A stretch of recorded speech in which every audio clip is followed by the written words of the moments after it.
Hi, everyone.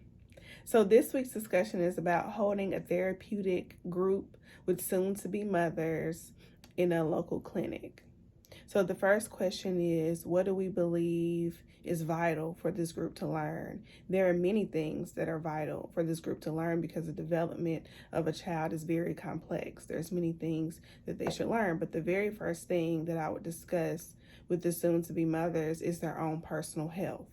In our last discussion, we touched on how certain factors in the mom's life can have an effect on their child. For example, smoking, stress, pollution, and other genetic and environmental issues. Overall health is vital to their child. This week, we learned about breastfeeding versus bottle feeding. I think that breastfeeding, if they're able to, because some people have health concerns that stop them from being able to breastfeed. But I do believe that breastfeeding is something that is healthy for the baby. It has many positive factors. It helps to protect the child against respiratory and intestinal infections. It allows for bonding with the child and provides comfort. Also, it releases oxytocin, which is known as the love hormone, that promotes bonding between the baby and the mom. So, the next question that we have is, what conversation would we facilitate?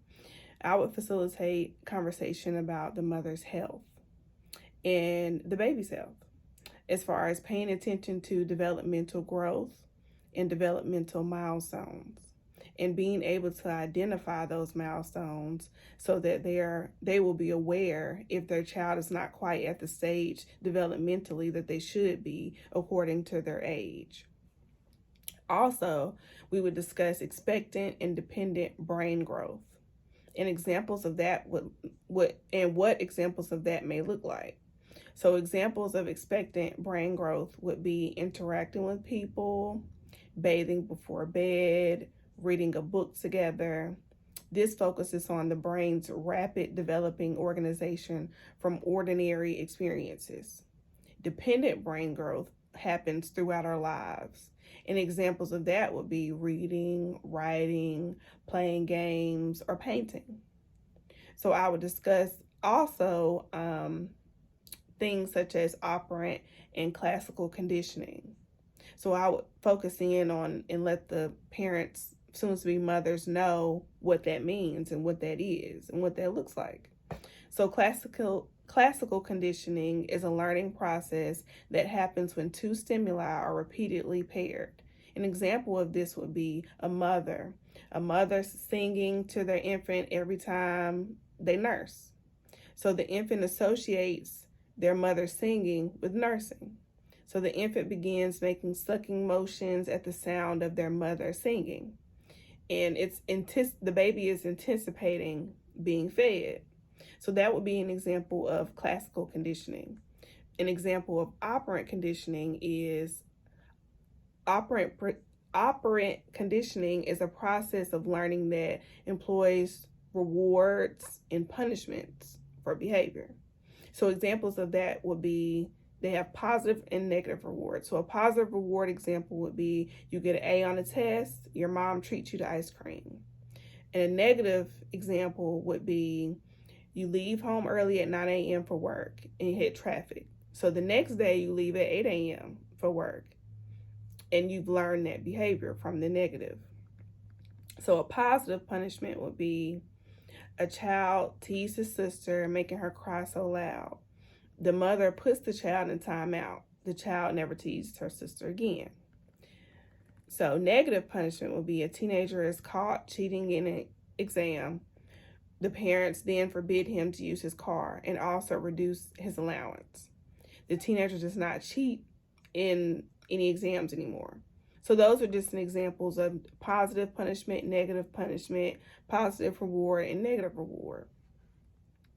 But there are many topics that I could discuss with the soon-to-be mothers, but these are just a few examples of what we would start with and would be essential to the baby's overall development.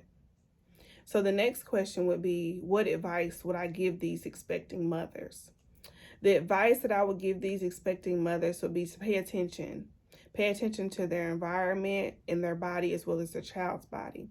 Be cautious of delays in development and make sure they are doing their best to keep their child healthy and working with their child to learn new things. So pay attention to those positive and negative rewards and punishments, and paying attention to what type of learning they're instilling into their child and the stimuli that they're learning from these different forms of learning. So I think that's important, the way that they learn and their overall brain growth and developmental growth. So I would focus in on that and tell them to focus in on that as well, to keep their child healthy and learn new things. Also, bonding with their child is good for the development. Doing things such as breastfeeding, if they're able to, reading them books and playing with them are important. And the next question touches on resources. So I will provide them with resources to get necessary help that they would need, whether that is personal counseling, marriage and family counseling, group counseling. I would suggest more group sessions like we're doing currently in the local clinic with the new moms, and then they would have a support system with someone that's going through the exact same thing that they're currently going through, and they would have an understanding, and they would be able to compare different time periods and things and milestones their child are going through at the same time.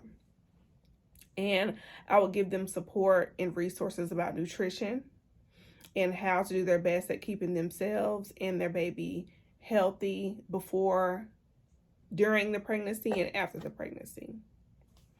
So thank you so much for listening to my discussion this week. I hope you all have a great week. Thank you.